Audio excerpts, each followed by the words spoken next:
William Shatner was at a loss for words. It was an uncharacteristic state of affairs for the loquacious 90-year-old actor, recording artist and TV pitchman, although cut him some slack. He had just been rocketed more than 65 miles into the sky and then, with his 3 Blue Origin spacecraft companions, touched down gently in Texas.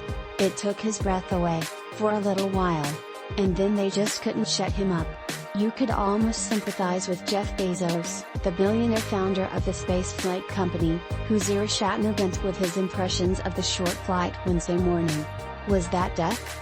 Most passengers have paid for their rides on suborbital capsules launched by companies led by Bezos and fellow billionaires Richard Branson and Elon Musk. But in a savvy publicity move, Bezos invited TV's Captain James T. Kirk to ride as a guest. It was a sort of closing of the circle for baby boomers, who grew up reading, and believing, books like You Will Go to the Moon, watching sci-fi movies in which rockets not only blasted off but touched down back on Earth, and following the adventures of Kirk, Spock, Uhura and all the others in deep, imaginary outer space. As we grew up, space was different, if still exciting.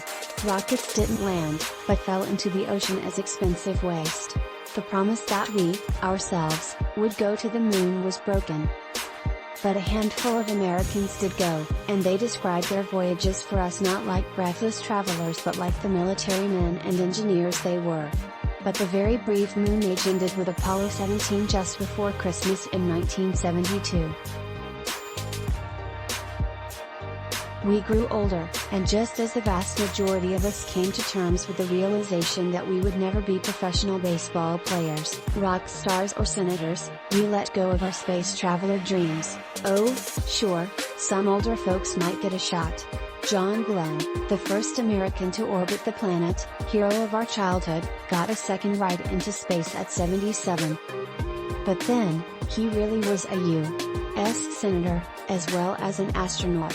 As people of my generation grew older, we came to realize 2 things: we would not go to space, and there is, instead, a very different final frontier we'd prefer not to think about.